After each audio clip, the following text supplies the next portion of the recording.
துவாவில் உள்ளடக்கி இருக்கிறது. மிக அற்புதமான துவா.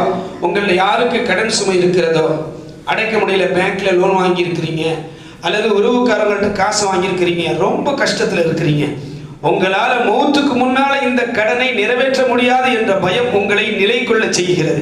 அவ்வப்போது கவலை வருகிறது, நான் கடனாளாக மரணித்து விட்டால் என் மனைவி மக்கள் சிரமத்திற்குள்ளாகிவிடுவார்கள், யாரிடமாவது யாசகம் கேட்கும் நிலையில் என் மனைவியையும் என் குடும்பத்தையும் விட்டு செல்வேன் என்ற பயம் இருப்பவர்கள் அபூ உமாமாவுக்கு பெருமானார் கற்றுத்தந்த இந்த துவாவை யகீனோடு உறுதியோடு செய்து வாருங்கள். அல்லாஹ் நிச்சயம் ஒரு கடன் இல்லாமல் உங்களை உலகை விட்டு பிரியும் நசீபை தருவான். ஹஜ்ரத் அபூ உமாமா சொல்றாங்க, பெருமானார் சொல்லி தந்ததற்கு பிறகு இந்த துவாவை நான் வளமையாக செய்து கொண்டே வந்தேன். அல்லாஹ் எனது எல்லா கடன்களையும் நீக்கினான், எந்த கடனும் இல்லாத நிலையில் வந்துட்டேன்னு சொன்னான். அபூ உமாமா அறிவிக்கிறான், மேலான கண்ணியத்திற்குரியவர்களே, நமது வாழ்க்கை எப்படி இருக்க வேண்டும்? நாம் உறவுக்காரர்கள், உறவினர்கள், உடன்பிறப்புகளோடு நாம் எப்படி நடந்து கொள்கிறோம்? அது அல்லாத பிற மக்களுடைய வாழ்க்கையில் என்னால் என்ன பலன் கிடைக்கிறது?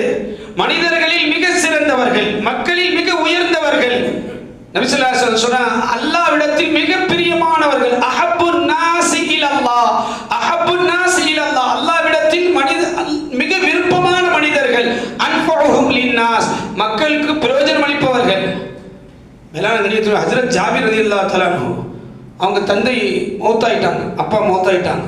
ஹஜ்ரத் ஜாபிர் ரலியல்லாஹு தஆலா, ஹஜ்ரத் ஜாபிர் ரலியல்லாஹு தஆலா அன்ஹு துணியை எப்படி எடுக்கிறாங்க, முகத்தை பார்க்குறாங்க, அழுகிறாங்க.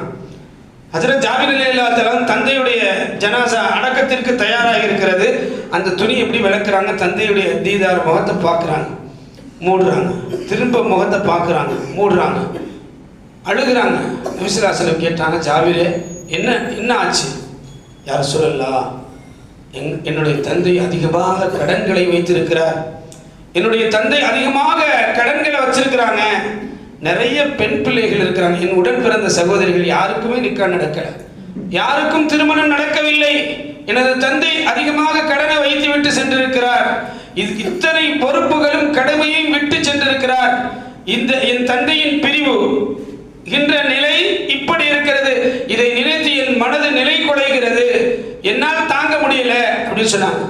நபி ஸல்லல்லாஹு அலைஹி வஸல்லம் ஆறுதல் சொன்னாங்க, ஜாபிரே, உலகத்தில் அல்லாஹ் நேரடியாக பேசிய மனிதர்களில் உன் தந்தை ஒருவர். அல்லாஹ் உன் தந்தைகிட்ட கேட்டான்.